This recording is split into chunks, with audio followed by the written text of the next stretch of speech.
Olá! O caso de hoje aconteceu nos Estados Unidos, e hoje vamos contar a história de um serial killer, que assassinou e praticou necrofilia com as suas vítimas. Esse vídeo foi produzido com base em artigos, vídeos e notícias sobre o assunto. Não temos a intenção de chocar, criar qualquer sensacionalismo, ou desrespeitar as famílias envolvidas. Deixe nos comentários se você já conhecia ou não esse caso, se você sabe ou não algum detalhe que não foi mencionado nesse vídeo.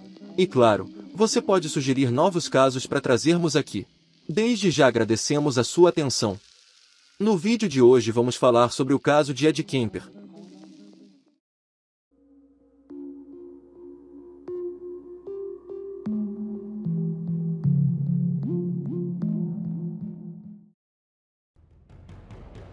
Edmund Emil Kemper III nasceu no dia 18 de dezembro de 1948 na cidade de Burbank, na Califórnia.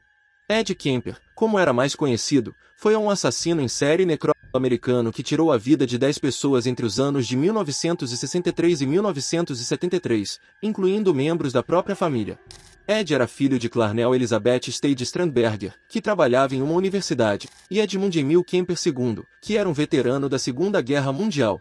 Clarnell e Edmund se casaram em novembro de 1942 em Great Falls, uma cidade de Montana, Estados Unidos. Kemper é o irmão do meio de Allen Lee Kemper, que era sua irmã mais velha, e Susan Huey Kemper, sua irmã mais nova que veio a falecer no ano de 2014. Ed é um homem que chama a atenção de todos por onde passa, já que ele tem aproximadamente 2,06 metros de altura, e pesava por volta de 140 quilos. Kemper teve uma infância muito conturbada. Desde pequeno, ele demonstrou alguns traços de personalidade sociopata, chegando a torturar e até tirar a vida de pequenos animais. Uma vez ainda criança, Ed enterrou um filhote de gato vivo no quintal de sua casa. Além disso, ele fazia alguns rituais com os seus brinquedos e com as bonecas de suas irmãs. Um exemplo desses rituais era arrancar a cabeça e desmembrar as bonecas de suas irmãs. Por causa desse comportamento fora do comum, Kemper nunca se deu bem com sua mãe e com suas irmãs. Elas sentiam muito medo do garoto, e ainda diziam que achavam ele bizarro. Clarnell, a mãe da família, sempre menosprezou e humilhou todos os seus filhos, mas com Kemper a violência era bem maior. Conforme os tempos foram passando, os pensamentos de Ed foram ficando cada vez pior. Por volta de 1957, quando tinha aproximadamente 9 anos de idade, Kemper contou de forma espontânea para uma de suas irmãs, que estava apaixonado por uma professora de seu colégio, o que é comum entre os garotos dessa idade. Mas o problema foi que para realizar a sua fantasia com essa professora, ele teria que matar ela para conseguir um beijo. O mais agravante nisso tudo, é que Ed tentou realizar essa fantasia. Kemper tinha o costume de esperar essa professora sair da escola, e perseguir ela até a sua casa. Mais uma vez, ele foi pego perseguindo a mulher com uma faca em suas mãos. Nessa época, a brincadeira favorita de Ed era bem diferente para a sua idade. Basicamente a brincadeira era simular uma morte em uma câmara de gás. Ele pedia para as suas irmãs colocar uma venda em seus olhos, e colocá-lo amarrado em uma cadeira. Depois disso, ele pedia para elas apagarem a luz, e assim que elas desligavam o interruptor, ele começava a se contorcer, fingindo estar sendo asfixiado durante alguns minutos até finalmente falecer. Conforme Ed crescia, a violência dele também aumentava. Ele parou de desmembrar os seus brinquedos e as bonecas de suas irmãs, e começou a decepar e maltratar animais que encontrava, principalmente gatos e cachorros. Um dos fatores que agravou ainda mais esse lado de Ed, foi o divórcio de seus pais. Clarnell era uma mulher tão difícil de lidar, que Edmund II, marido de Clarnell, dizia que as missões suicidas em tempos de guerra, e os testes de bombas atômicas posteriores, não eram nada comparados a conviver com essa mulher. Segundo algumas fontes, Clarnell sofria de transtorno de personalidade borderline, que torna o seu humor e a sua personalidade instável, resultando assim na raiva e abuso contra todos à sua volta. Sendo assim, em 1958, quando Kemper tinha por volta de 10 anos de idade, Edmund II e Clarnell Stade se separaram.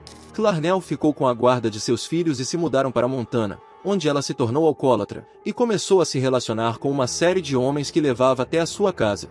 Esses homens que Clarnell levava para sua casa, agrediam e humilhavam ela diariamente, tanto quando estavam sozinhos, quanto na frente de Ed e suas irmãs. Além disso, as brigas que ela tinha com Ed se agravaram ainda mais. Todos os dias enquanto estava morando com sua mãe, Kemper discutia com ela sempre que a encontrava dentro de casa.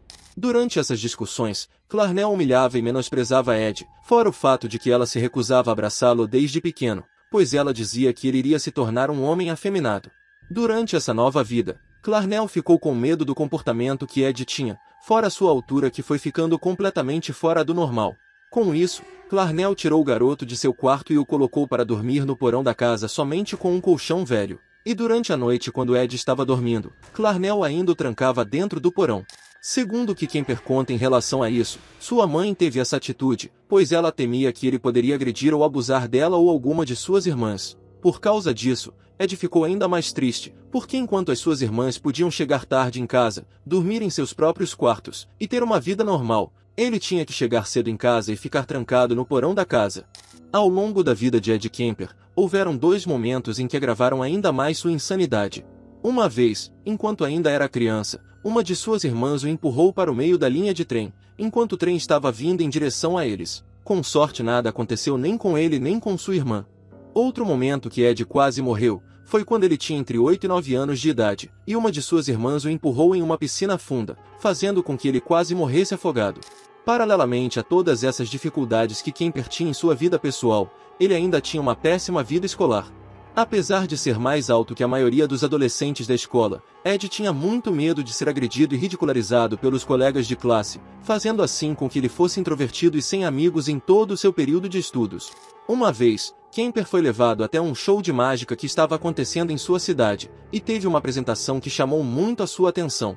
Basicamente, durante o show, o mágico chamou uma garota da plateia para fazer o truque da guilhotina que cai no pescoço do participante, mas a lâmina não corta. Nesse momento, Ed disse que achou a garota que o mágico chamou muito bonita, mas quando ele viu a lâmina descendo em direção ao pescoço dela, ele disse que se sentiu muito animado em ver ela perder a cabeça. Obviamente a garota não se machucou e nem perdeu a cabeça, porém Kemper falou mais tarde que esse episódio fez com que ele tivesse outra perspectiva sobre ter domínio sobre outra pessoa, e a partir daí, ele começou a ter pensamentos de como é estar em uma posição onde ele decide ou não se vai decapitar uma pessoa. Durante esses anos que morava com sua mãe, Ed sentia muita falta de seu pai desde o divórcio. Assim, por volta de 1962, quando Kemper tinha 14 anos de idade, ele fugiu de casa e foi procurar onde era a nova casa de seu pai. Quando encontrou Edmund II, descobriu que ele tinha uma nova família. Seu pai tinha uma nova esposa e um novo filho, mas mesmo assim, Ed disse para seu pai que queria morar junto com ele, e assim aconteceu. Depois de poucos dias morando na mesma casa que seu pai, Ed não conseguiu se dar bem com a sua madrasta e com a nova vida que seu pai estava tendo. Edmund II chegou a relatar que sua esposa vivia com enxaqueca por causa das brigas que tinha com Kemper. Sendo assim, após um ano morando com seu pai, Ed se mudou e tentou morar com sua mãe novamente, mas Clarnell decidiu não o aceitar dentro de casa novamente. Diante dessa situação, o garoto foi morar com seus avós. Um detalhe que deixou Ed bastante triste foi o fato de assim que saiu da casa de seu pai, ele trocou o número de telefone para que não fosse mais incomodado pelo seu filho. Em 1963, quando tinha 15 anos, Kemper passou a morar com Edmund Emil Kemper e Maud Matilda Hillway Kemper, em uma fazenda bastante isolada da cidade nas montanhas em North Fork, na Califórnia. Na fazenda, Ed passava seus dias caçando animais como coelhos, pássaros e javalis pelos campos ao redor da fazenda com um rifle que seu avô tinha dado de presente. Entretanto, sua avó não gostava nem um pouco da ideia de ver um garoto de 15 anos atirando em animais, mas seu avô achou bom ele matar esses animais, já que eram considerados como parasitas da fazenda. Com seu avô Edmund, Kemper tinha um convívio tranquilo e amigável, mas já com Maud, a sua avó, tinha um péssimo relacionamento. Maud reclamava que às vezes Ed ficava olhando para ela fixamente a ponto de deixá-la completamente assustada. Além disso, Kemper não obedecia às ordens de sua avó e não entendia por que deveria obedecê-la. Posteriormente em suas declarações, Ed disse que sua avó era muito parecida com sua mãe, tanto em aparência quanto em comportamento. Segundo ele, Maud também o humilhava e o maltratava. Nesse tempo em que Ed ficou morando com seus avós, ele conseguiu fazer algumas amizades que moravam perto da fazenda. Um desses amigos tinha um pequeno gato de estimação, mas um dia, esse gato sumiu, e os pais do garoto suspeitaram que o Ed tinha feito alguma coisa com o animal. Sendo assim, os pais do garoto mantiveram o filho deles longe de Kemper, fazendo com que ele perdesse um dos poucos amigos que tinha. Nada de extraordinário tinha acontecido na fazenda até então. Mas em 27 de agosto de 1964, quando Ed e Maud estavam conversando na cozinha, eles se desentenderam e começaram a discutir mais uma vez. Cansado de não ser compreendido, Kemper, depois dessa discussão, saiu da cozinha, mas antes de se afastar, Maud disse: "É melhor você não atirar em pássaros novamente." Assim, Ed pegou o seu rifle, voltou para a cozinha, e atirou uma vez na cabeça de sua avó, e 2 vezes nas costas. Em seguida, pegou uma faca de serra e a esfaqueou. Antes disso acontecer, Edmund tinha saído para fazer compras, e Ed ficou pensando no que fazer quando seu avô chegasse. Sem alternativas do que fazer, por mais que amasse o seu avô, Kemper deu um tiro em Edmund assim que ele chegou na garagem da casa.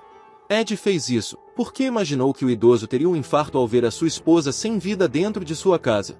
Após o crime, Kemper ficou desnorteado e não sabia o que fazer. Sendo assim, ele decidiu fazer uma ligação para sua mãe. Quando Clarnell atendeu Kemper, ele disse tudo o que tinha feito naquele dia, e como resposta, Clarnell mandou ele ligar para a polícia e confessar tudo o que fez, e caso ele não fizesse isso, ela mesma iria chamar as autoridades. Sem alternativas do que fazer, Ed ligou para a polícia local e confessou o seu crime. Em seguida ele sentou na varanda da casa, e esperou as autoridades chegarem. Quando a polícia chegou até o local e prendeu Kemper, os policiais perguntaram para ele o porquê ele tinha feito aquilo. Ed apenas respondeu que queria saber qual era a sensação de atirar em sua avó, mas por consequência, teve que tirar a vida de seu avô também. Assim que foi preso, Kemper foi diagnosticado com esquizofrenia paranoide por um grupo de psiquiatras, e foi sentenciado a cumprir pena no Hospital Estadual de Atascadero para criminosos insanos como um criminoso juvenil legalmente insano. Dentro do hospital, Ed fez alguns testes psicológicos onde se saiu muito bem. Em seu primeiro teste de inteligência, Kemper alcançou a marca de 136 de QI, e em um novo teste, Ed alcançou a marca de 145 de QI. Nessa época, apesar de ter sido diagnosticado com esquizofrenia paranoide, e por não demonstrar nenhuma instabilidade emocional ou psicológica, Kemper, por ser muito comunicativo, acabou se dando bem com seu psiquiatra e se tornando o assistente dele. Em seu trabalho, Ed aplicava testes psiquiátricos em outras pessoas que passavam pelo hospital. E em seu serviço, demonstrava ser dedicado com o trabalho e gentil com os funcionários da prisão, fazendo com que ele fosse querido por todos do hospital. Porém, ter colocado Kemper para aplicar testes psicológicos não foi a melhor das opções. Como Ed conversava diretamente com os outros presos, ele acabou aprendendo algumas coisas que viria a utilizar futuramente. Como por exemplo quando ele entrevistou alguns criminosos sexuais, os detentos disseram para ele que após você abusar sexualmente de uma pessoa, a melhor opção sempre é matá-la logo em seguida. Não só isso, mas para agilizar a sua saída da prisão, Ed usou o seu cargo de assistente e conseguiu acessar a todos os testes psicológicos, e decorou todas as respostas que os médicos esperassem que um paciente curado dissesse. Quando estava de folga de seu trabalho, Kemper adorava escutar as histórias sádicas dos outros detentos. Os casos de estupro eram os seus preferidos, pois o estimulava ainda mais as suas fantasias sexuais que faria quando saísse dali. Ed acreditava que os outros presos foram pegos pelas autoridades porque não eram inteligentes o suficiente para escaparem da polícia, e que se ele quisesse, nunca seria pego pelas autoridades. Como aos olhos dos profissionais da saúde Kemper era um paciente obediente, religioso, focado nas tarefas que eram impostas para ele, inteligente, e sobretudo arrependido de seus crimes, a sua alta médica foi concedida muito breve. Enquanto a sua liberdade de fato não chegava, Ed foi beneficiado com 18 meses de liberdade condicional. Em 18 de dezembro de 1969, no seu aniversário de 21 anos, Ed Kemper foi liberado do hospital mesmo que alguns médicos não desejassem que isso acontecesse, pois de acordo com esses médicos, ele ainda precisava passar por testes mais intensos. Em sua saída, Kemper conseguiu convencer alguns psiquiatras que ele estava totalmente reabilitado, e os psiquiatras acreditaram pois ele não se mostrava ser um homem agressivo, e não era mais uma ameaça para ninguém. Sendo assim, além de ter sua liberdade adiantada, Ed conseguiu fazer com que as autoridades destruíssem os seus registros criminais juvenis. E contra a vontade de todos os psicólogos e contra a sua própria vontade, o jovem Ed voltou a morar com sua mãe. Enquanto Kemper estava preso, houve a revolução sexual entre os jovens da época. Por causa disso, além de Ed não se encaixar em nenhum grupo, ele começou a sentir raiva das pessoas por não se comportar apropriadamente segundo o que ele achava. E toda essa raiva se concentrou muito mais para o lado das mulheres. Ed, depois que saiu do hospital, se tornou um homem trabalhador e esforçado, e quem estava ao redor do jovem rapaz, considerava ele como um homem religioso que tinha se arrependido de seus atos. Nessa época, Clarnell morava em Aptos, na Califórnia, e trabalhava na Universidade da Califórnia em Santa Cruz próximo de sua casa, e Ed estava tentando encontrar um emprego aonde ele se encaixava. E para isso, ele passou por vários trabalhos braçais, o que acabou fazendo com que ele alugasse alguns lugares e morasse sozinho por um tempo até seu dinheiro acabar. Assim que as coisas começavam a apertar, Ed voltava a morar com sua mãe. Mas enquanto estava passando de um emprego para outro, Kemper conseguiu se estabilizar na divisão de estradas.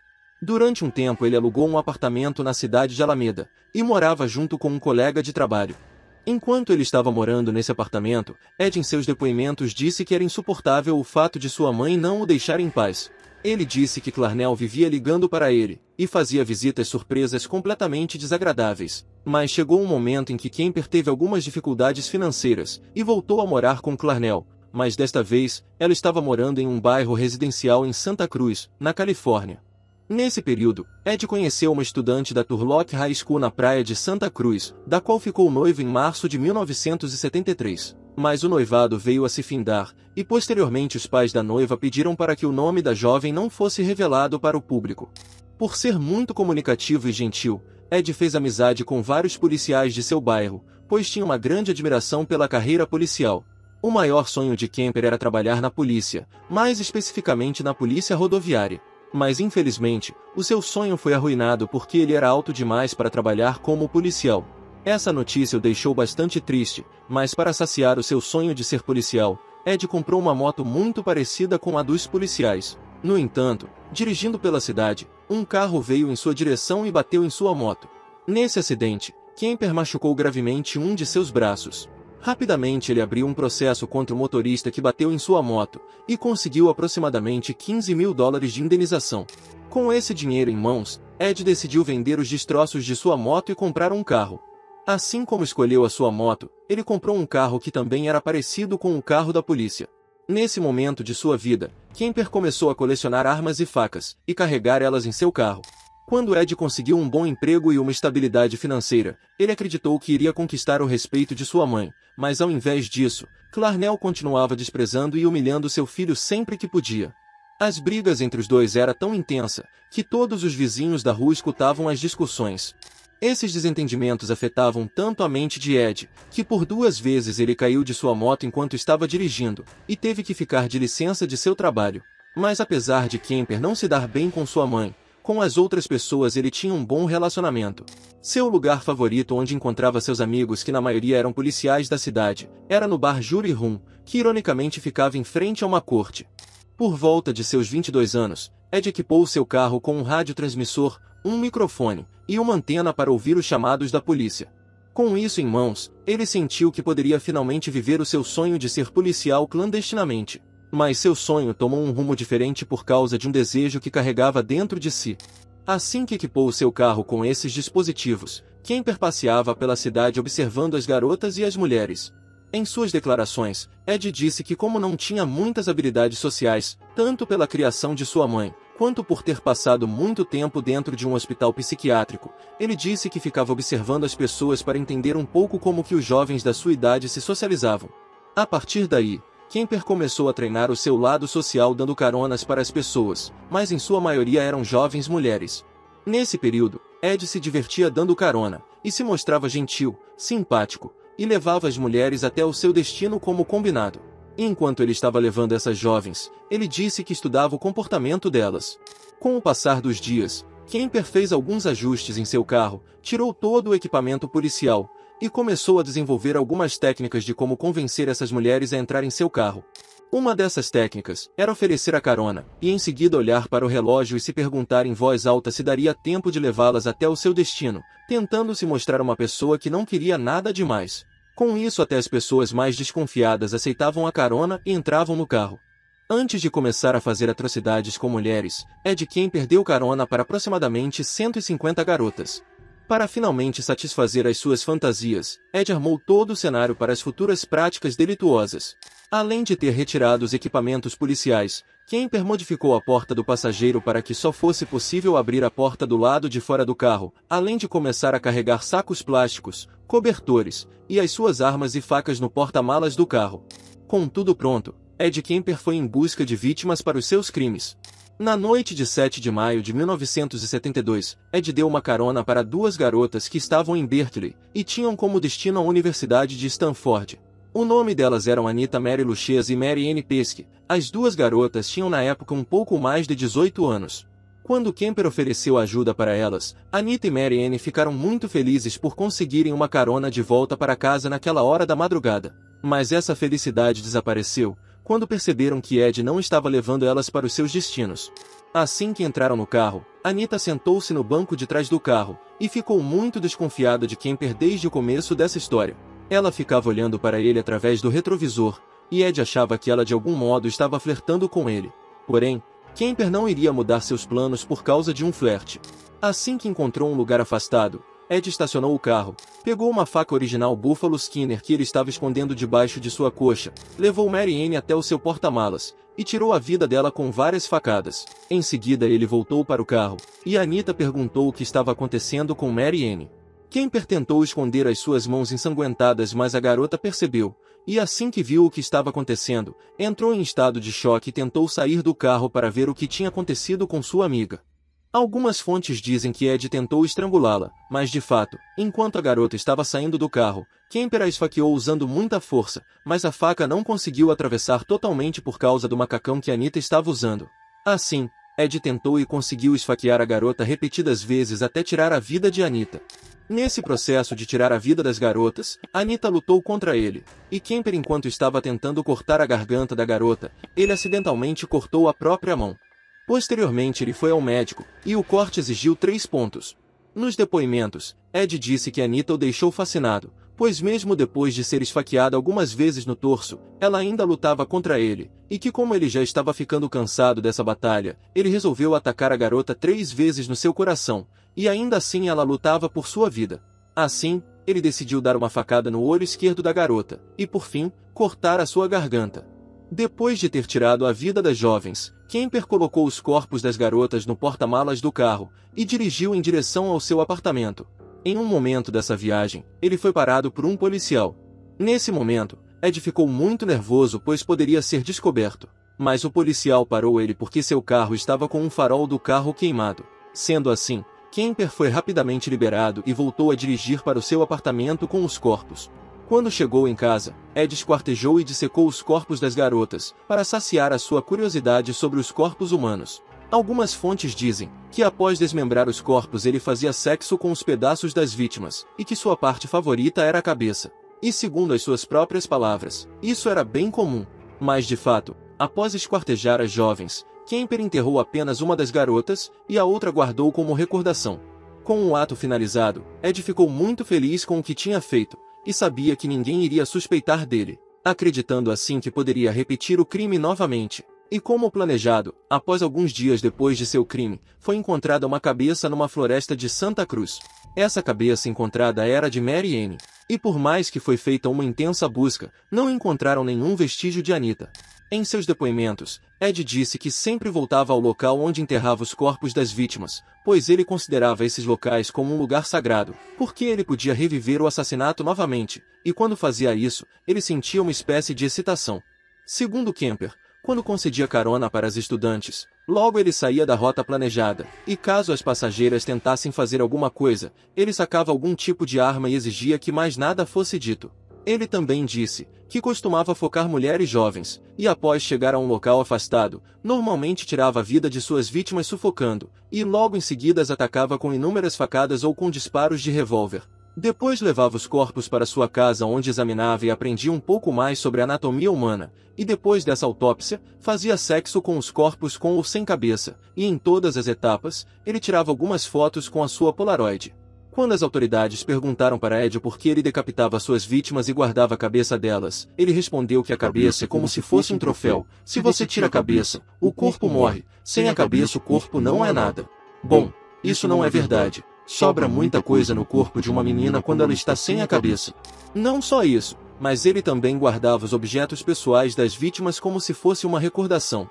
Depois de tirar a vida de Anita e Mary Ann, a situação financeira de Ed começou a ficar escassa, fazendo com que ele voltasse a morar no fundo da casa de sua mãe. Voltando a ter contato com Clarnell, as brigas entre os dois se intensificou ainda mais. Em setembro de 1972, Kemper tirou a vida de mais uma garota. Dessa vez, Ed focou uma jovem chamada Aiko Cole, que tinha apenas 15 anos de idade. Ed percebeu que a garota estava incomodada com algo e parecia estar pedindo carona perto de um ponto de ônibus. Sendo assim, ele encostou o carro e perguntou o que tinha acontecido com ela. Aiko respondeu que tinha perdido o ônibus para São Francisco que iria levar ela até a aula de dança.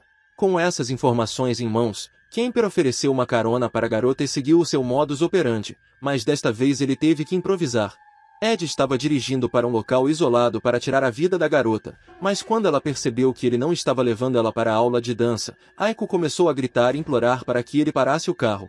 Sem esboçar nenhum nervosismo, Kemper pegou uma Magnum .357, um revólver que tinha pego emprestado de um amigo e pressionou o cano da arma nas costelas da adolescente. Como Ed é canhoto, ele conseguiu conduzir o carro com uma mão e apontar a arma com a outra. Enquanto dirigia, ele tenta acalmar a garota dizendo que na verdade ele quer tirar a sua própria vida, e está à procura de alguém para conversar. Depois disso, Kemper dirigiu até uma floresta isolada, estaciona o carro, guarda o seu revólver, e diz para Aiko, "Eu só quero um lugar tranquilo onde possamos amarrar você, e depois iremos para minha casa." Assim, Ed aponta a arma para a cabeça de Aiko, coloca uma fita na boca da garota, e não se sabe ao certo como, mas Kemper de algum modo se trancou para fora do carro e deixou a sua arma dentro do carro, e por algum motivo, Aiko abriu a porta para que ele entrasse novamente. Quando voltou para dentro do carro, Ed tentou sufocar ela prendendo o nariz, mas rapidamente viu que aquilo não estava funcionando. Sendo assim, Kemper estrangulou Aiko com o cachecol que ela estava usando, e quando Ed percebeu que a garota estava inconsciente, ele abusou do corpo da garota durante mais ou menos 15 minutos, e em seguida, estrangulou a jovem novamente, colocou o corpo no porta-malas do carro e dirigiu em direção à sua casa. Enquanto estava indo para casa, Kemper decidiu parar no Jury Room, no bar que sempre frequentava para tomar algumas bebidas e conversar com seus colegas policiais. Outras fontes dizem que ele parou em um bar qualquer para beber algumas cervejas, mas de fato ele parou em um bar para beber, e depois disso ele foi até o seu carro, abriu o porta-malas, e admirou o corpo de Aiko. Em seguida, ele foi para casa, teve relações sexuais com o cadáver, e desmembrou o corpo de Aiko com uma faca e um machado, que segundo as suas próprias palavras, durou cerca de 4 horas para fragmentar todo o corpo. Depois disso espalhou as partes do corpo por lugares diferentes para dificultar o trabalho da polícia. Aiko Cole era uma talentosa dançarina coreana que viajava pelo país fazendo apresentações com roupas de balé folclórica coreana que sua avó materna fazia. Até onde sabemos, Aiko tocava bateria, e tinha planos de seguir carreira como dançarina de dança folclórica coreana. Em 7 de janeiro de 1973, Ed encontrou mais uma vítima. Dessa vez, ele estava dirigindo pelo campus de Cabrillo College, e encontrou uma jovem chamada Cindy Shaw, nascida em 4 de agosto de 1973, que tinha por volta de 17 anos de idade. Para atrair Cindy para o seu carro, Kemper usou a mesma estratégia que tinha usado com as outras vítimas. Quando ela já estava dentro do carro, Ed levou a garota para as colinas perto de Watsonville, onde ele forçou a garota a entrar no porta-malas do carro, e assim atirou em sua cabeça com uma arma de calibre 22 que tinha adquirido recentemente. Depois disso, Ed dirigiu para a casa de sua mãe, onde estava morando, e escondeu o corpo em um armário durante uma noite. Assim que sua mãe saiu para trabalhar na manhã seguinte, Kemper abusou do corpo da vítima, removeu a bala que estava no crânio da garota, e em seguida desmembrou o corpo da jovem na banheira, e diferente das outras vezes, Ed manteve a cabeça de Cindy durante alguns dias, e regularmente fazia sexo com ela. Mas quando a cabeça já estava entrando em um estado avançado de decomposição, ele decidiu enterrar a cabeça de Cindy debaixo da janela de sua mãe, e com o rosto virado para a janela. Segundo Ed, ele enterrou a cabeça nesse lugar, porque Clarnell sempre dizia que gostava que as pessoas admirassem ela. Algum tempo depois, Kemper espalhou o resto do corpo da jovem em um penhasco, e ao longo dos dias, todos os pedaços do corpo de Cindy foi encontrado, fazendo com que as autoridades montassem uma espécie de quebra-cabeça macabro.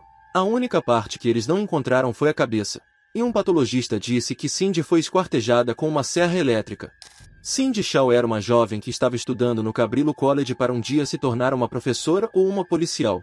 Na época que encontrou Kemper, Cindy trabalhava como babá em uma casa de Santa Cruz. No dia 5 de fevereiro de 1973, Kemper teve uma grande briga com Clarnell. Para não cometer nenhuma violência contra sua própria mãe, Ed, em suas palavras, disse que iria matar a primeira garota bonita que encontrasse na rua. A mídia na região estava alertando as pessoas sobre um possível serial killer. A recomendação para todos era para eles não andarem sozinhos na rua, principalmente mulheres, e se fosse pegar carona com alguém, que fosse com alguém que conhecesse. Ed, sabendo disso, pegou o carro de sua mãe que tinha o selo da universidade onde ela trabalhava como assistente administrativa, o que dava para ele um visto de confiança para as pessoas. Sendo assim, Kemper saiu pela cidade em busca de alguma presa para sua caçada, quando encontrou Rosalind Heather Thorpe, que tinha por volta de 23 anos, e Alice Ellen Cal Liu, que tinha 20 anos de idade no campus da Universidade de Califórnia em Santa Cruz. Seguindo seu modus operandi, Ed ofereceu uma carona para as garotas pois era um dia chuvoso, e Alice achou toda aquela situação muito estranha, mas Kemper já tinha aprendido como convencer as garotas a entrarem no carro. Sendo assim, Rosalind foi a primeira a entrar no carro, e convenceu a amiga a pegar a carona também. Alice, que estava desconfiada da carona, decidiu sentar no banco de trás para sua segurança, e enquanto Ed estava dirigindo, ela ficava olhando para ele através do retrovisor. Kemper achava aquilo divertido e olhava de volta para a jovem achando que ela estava flertando com ele. Mas essa brincadeira acabou, quando Ed parou o carro em um lugar afastado, e tirou a arma que estava escondendo debaixo de suas pernas. Rapidamente, Kemper atirou 3 vezes em Alice que estava no banco de trás do carro. Em seguida, ele vira para o banco do passageiro, e atira uma vez na cabeça de Rosalind. Depois disso, ele cobriu os corpos com um cobertor, e pôs os cadáveres no porta-malas do carro, e foi para a casa de sua mãe onde morava. Assim que certificou que sua mãe não estava em casa, Ed decapitou os corpos, carregou os cadáveres até seu quarto, e teve relações sexuais com eles. Após isso ele desmembrou os cadáveres, e teve o cuidado de retirar as balas que estavam alojadas nos corpos das garotas para evitar a identificação de qual tipo de munição foi usada para tirar a vida das jovens, e guardou tudo para descartar na manhã seguinte. Algumas fontes dizem que Kemper jogou os restos mortais em um canyon conhecido como Devil's Slide, que fica na Califórnia. Outras fontes dizem que foi no Eden Canyon também na Califórnia, e outras ainda dizem que foi em Castro Valley, em uma área semi-rural em Oakland. Na hora de dizer aonde os restos mortais das garotas foram encontrados, novamente existe um desencontro nas informações. Algumas fontes dizem que os corpos foram encontrados uma semana depois perto da State Route 1, outras fontes dizem que foram encontrados somente os crânios 2 semanas depois. Rosalind era uma estudante de línguas e psicologia, e dividia um apartamento no centro da cidade que dividia com suas amigas Nancy, Virginia, Kate e Lynn. Alice era uma estudante que frequentemente pegava carona com alguns conhecidos no campus da universidade. Dividia uma casa com uma amiga de infância chamada Julie. Ela era uma das 4 filhas de um engenheiro aeroespacial. Na época, Kemper poderia estar sendo procurado pela polícia com mais precisão, mas durante aquele período, o trabalho das autoridades foi dificultado, pois existiam outros 2 serial killers atuando naquele mesmo ano e na mesma região. Um deles era John Linley Frazier, e o outro era Herbert Mullins. Ao mesmo tempo que Ed fazia essas atrocidades, ele também tinha muito orgulho de nos dias posteriores aos crimes, conversar com os policiais da cidade que lhe contavam os detalhes e a crueldades dos novos casos de homicídio, necrofilia e estupros que não eram anunciados pelas mídias. Em 21 de abril de 1973, Kemper teve mais uma das brigas exageradas com sua mãe. Posteriormente, em um depoimento, Ed disse que sabia que ele iria tirar a vida de sua mãe uma semana antes desse dia. Em seu argumento, o que alimentou ainda mais esse desejo foi porque na semana do dia 14 de abril de 1973, Clarnell chegou bêbada em casa depois de ir para uma festa com suas amigas. Assim que ela entrou em casa, Kemper perguntou para ela como que tinha sido a sua noite, e Clarnell respondeu: "Olha, filho, por 7 anos eu não fiz sexo com homem nenhum por sua causa, meu filho assassino." Voltando para o dia 21 de abril, logo depois de os dois perderem a paciência um com o outro, Clarnell foi para o seu quarto, sentou-se em sua cama, e começou a ler um livro. Logo em seguida, Ed foi para o quarto de sua mãe e ela disse: então agora você vai querer ficar a noite inteira conversando." Naquele momento, Kemper disse que sentiu uma raiva muito grande por causa do comportamento de Clarnell, então ele respondeu: "Dessa vez não, boa noite." Depois disso, Ed foi para o seu quarto e deitou-se para dormir, mas a sua mente estava tão agitada que não conseguiu nem sequer ficar sonolento.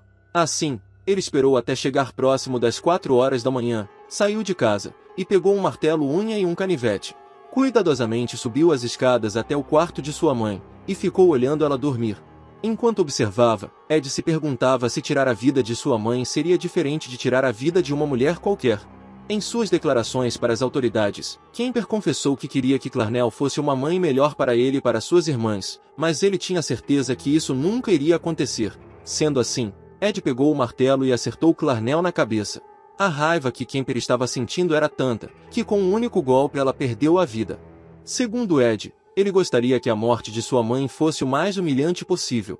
Assim, Kemper decapitou o corpo de sua mãe com uma faca de caça, e fez sexo com a cabeça dela. Quando terminou o ato, ele olhou para a cabeça de Clarnell e disse: "Pronto, mamãe, agora você fez sexo."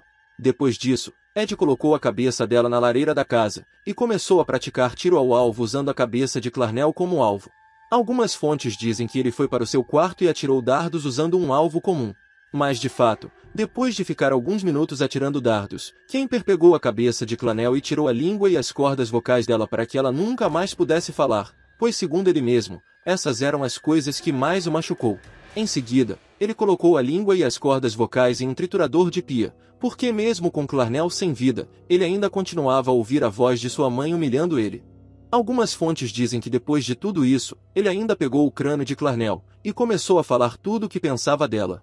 Outras fontes relatam que depois de atirar dardos, Ed voltou ao corpo de sua mãe, e teve relações sexuais com o cadáver decepado. Não satisfeito com o que tinha feito, Kemper passou o dia seguinte, um domingo de Páscoa, bebendo a maior parte do dia. E quando a noite chegou, Ed teve a ideia de convidar Sarah Taylor Hallett, mais conhecida como Sally, uma das amigas de sua mãe, para um jantar em sua casa. Sarah nasceu em Washington e era mãe de 2 filhos. O pretexto que Kemper usou para atrair Sally para sua casa foi que ele queria fazer um jantar surpresa para Clarnell quando ela chegasse em casa. A mulher, por mais que tenha estranhado a proposta, aceitou o convite e foi até a casa de Ed. Ele se preparou para tirar a vida de Sarah espalhando armas pela casa, mas no final acabou não usando nenhuma delas, pois assim que a senhora Hallett entrou na residência, Kemper instantaneamente foi para cima de Sally e começou a estrangulá-la. Futuramente, Ed disse: "Eu vim por trás dela e enrolei o meu braço em volta do pescoço dela. Eu dobrei o meu braço mais ou menos na altura do queixo. Eu apertei forte e levantei ela do chão. Ela ficou lá, pendurada. E por um momento eu não percebi que ela estava morta. Eu tinha quebrado o pescoço dela e o corpo dela ficou pendurado." Enquanto estava estrangulando Sarah, Ed em depoimentos disse que o esforço e o prazer foram tão grandes, que assim que a idosa faleceu, ele atingiu um orgasmo intenso que fez com que seu corpo entrasse em um estado de espasmo. Quando Sarah já estava sem vida, Kemper teve relações sexuais com o cadáver, em seguida o desmembrou, ficou por um tempo observando os restos mortais, e por fim, escondeu o corpo em um armário da casa. Posteriormente, quando as autoridades perguntaram por que ele escolheu Sarah Taylor, Ed disse que ele tinha que forjar uma desculpa para as pessoas, por causa da ausência de sua mãe. Assim, tirando a vida de Sarah, ele poderia dizer que elas foram viajar, mas Kemper também disse que tirar a vida da senhora Hallett foi uma forma de se vingar pelo que ela fez com sua mãe. Segundo Kemper, Clarnell e Sarah iriam fazer uma viagem para a Europa juntas por 4 semanas, mas Sarah de última hora desistiu de fazer o passeio, fazendo com que Clarnell fizesse a viagem sozinha. Um detalhe que pode ser muito relevante para esse momento da história é que enquanto Kemper fazia essa confissão, ele referiu Sarah Taylor como a amante de sua mãe, e não como a melhor amiga como a maioria dizia. No dia seguinte desses 2 homicídios, Kemper acordou apreensivo pelo que ele tinha acabado de fazer na noite anterior. Sendo assim, ele tomou algumas pílulas de café, tomou algumas latas de energéticos, pegou o carro de Sarah e viajou sem rumo com o intuito de despistar os policiais que poderiam estar à sua procura. Ed Kemper dirigiu por volta de 18 horas seguidas, parando somente para comer e abastecer o carro. Depois disso, ele abandonou o carro de Sarah e começou a trocar de veículos várias vezes durante a viagem, alugando vários carros de modelos diferentes em lugares distantes, tudo para dificultar a busca das autoridades. Enquanto estava trocando de carro e fazendo as suas paradas para comer e abastecer, Ed assistiu aos noticiários e percebeu que a polícia não estava conseguindo encontrar quem era o culpado pelos crimes que ele cometeu, e que ele nem sequer era um suspeito, o que em sua cabeça foi um pouco desrespeitoso, e o deixou levemente revoltado. Kemper já tinha uma ideia que a polícia estava confusa em relação aos assassinatos que estavam acontecendo em Santa Cruz, porque ele conhecia os policiais da região, e ele tinha várias informações sobre o que estava acontecendo nas investigações. Entretanto, mesmo sem saber para onde ele iria, Ed passou a gostar da ideia de ficar famoso por causa de suas atrocidades. Sendo assim, Kemper dirigiu até a cidade de Pueblo, no Colorado. Assim que chegou na cidade, Ed foi direto para um hotel, onde ele ligou para a polícia de Santa Cruz e confessou os 8 crimes que tinha cometido. Mas infelizmente, os policiais que atenderam Ed não acreditaram no que ele tinha dito e desligavam o telefone enquanto davam risadas. Com isso, Ed ligou para as autoridades e pediu para falar com um de seus amigos policiais. Quando conseguiu contato com o companheiro, Kemper falou sobre os crimes e disse detalhes sobre o crime que somente o verdadeiro assassino saberia contar. O amigo policial que Ed tinha contatado ficou incrédulo com tudo o que estava ouvindo, porque para todos, Ed Kemper era apenas um cidadão de bem que sonhava em entrar para a carreira policial. Sendo assim, ao final da ligação, Kemper informou a sua localização, se sentou na cama do hotel e esperou as autoridades chegar até o local, assim como ele tinha feito no assassinato de seus avós. Para capturar Ed, os policiais atravessaram 3 estados para finalmente prender o criminoso. Foi muito difícil para os policiais acreditarem que o Big Ed, como era chamado, na verdade era o criminoso que cometeu todas aquelas barbaridades. Mas seus amigos ficaram ainda mais surpresos, quando Ed levou os policiais a todos os lugares que utilizou para se livrar dos corpos das vítimas. Kemper foi tão meticuloso em enterrar os corpos de suas vítimas, que segundo os policiais, Ed não precisou procurar um ponto de referência ou algumas coisas que ajudam a encontrar o lugar aonde enterrou. Ele simplesmente mostrou exatamente onde as vítimas estavam enterradas. Quando os policiais chegaram na casa de Kemper, eles fizeram algumas perguntas para os vizinhos de como que Ed era com a comunidade. Os vizinhos disseram que Kemper recebia uma indenização trabalhista por causa de um acidente enquanto trabalhava em uma rodovia. Disseram também que regularmente escutavam ele e sua mãe brigarem. E por fim, relataram que a última vez que eles viram Ed entrar em sua casa, ele trazia um lírio para sua mãe. Assim, quando os policiais entraram na casa de Kemper, viram o lírio que os vizinhos tinham falado, e também encontraram uma nota enigmática que Ed tinha escrito no domingo que tirou a vida de Sarah. Nessa anotação, Kemper disse: "Não desleixado mais incompleto, senhores, apenas uma falta de tempo. Tenho coisas para fazer. Aproximadamente 5h15 da manhã de sábado. Não há necessidade dela sofrer mais nas mãos desse horrível açougueiro assassino. Foi rápido, adormecido, sem dor, do jeito que eu queria." E procurando um pouco mais pela casa, os policiais acharam o corpo de Clarnell e de Sarah dentro de um armário. Ed, nos depoimentos para a polícia, confessou que guardava um pouco de pele, dente, cabelo e objetos das vítimas como recordação. Nessas confissões, Ed disse: "Quando vejo uma garota bonita andando na rua, uma parte de mim quer levá-la para casa e ser agradável com ela, tratá-la bem. Já a outra parte se pergunta como que a cabeça dela ficaria em um espeto." Quando os policiais perguntaram para ele por que ele guardava os restos mortais das garotas, Ed respondeu: "Quando as meninas morreram, fiquei com elas por um certo tempo, mas não pude ficar com elas. No entanto, ainda tenho o espírito delas." Assim, com as confissões em mãos e a revelação dos restos mortais das vítimas às autoridades, Ed Kemper foi preso e levado a julgamento. Com tantas informações que levariam Ed à prisão perpétua, restou pouca coisa para os advogados de Kemper fazer. Mas ainda assim, o advogado James Jackson, que foi designado pela corte para atuar no caso, optou por tentar provar que seu cliente Ed estava fora de si quando estava praticando os crimes. Assim, ele tentou encontrar testemunhas que provavam que Kemper era mentalmente insano. Porém, durante as 3 semanas de julgamento, nenhuma testemunha conseguiu convencer o júri que Ed era insano.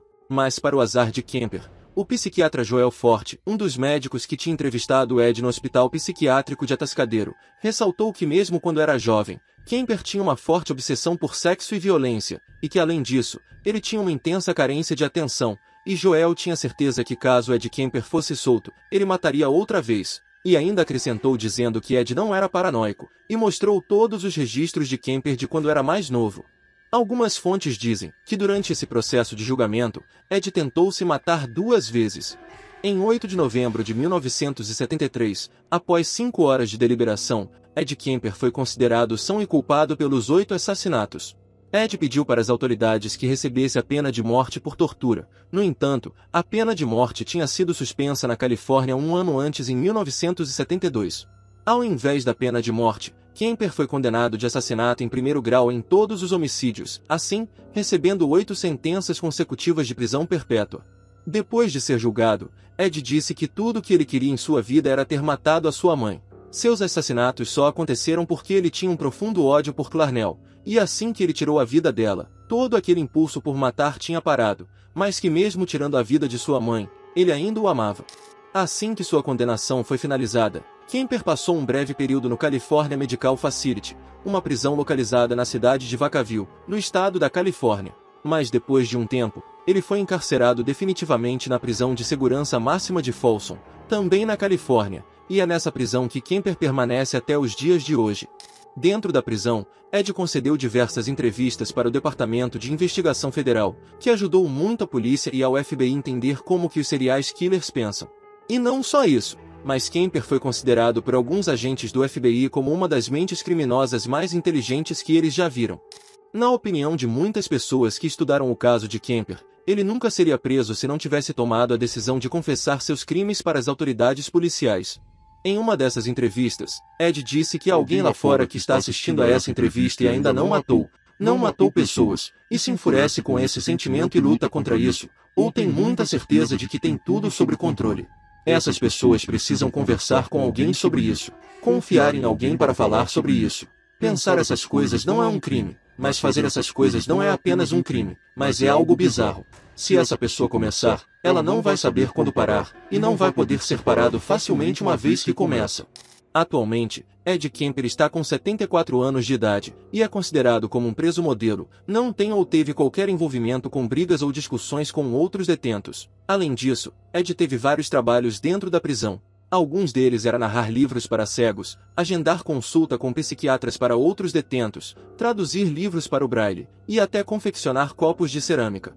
Depois de tudo isso, Ed foi apelidado de Co-Ed Killer, que em português foi traduzido como assassino de colegiais, já que a maioria de suas vítimas eram garotas que estudavam em instituições de coeducação. Em sua última audiência para o Conselho de Liberdade Condicional, Kemper se recusou a comparecer, e pediu para que seu defensor Scott Curry fosse em seu lugar e transmitisse algumas palavras para eles. Durante a audiência, o advogado se pronunciou dizendo: "Seu sentimento é de que ninguém jamais vai deixá-lo sair daqui, e ele está feliz. Ele apenas está feliz com a sua vida na prisão." Esse foi o caso de Ed Kemper, e eu vou ficando por aqui. Se gostou do vídeo, não se esqueça de se inscrever no canal e deixar o seu like e o seu comentário. Até o próximo vídeo e tchau!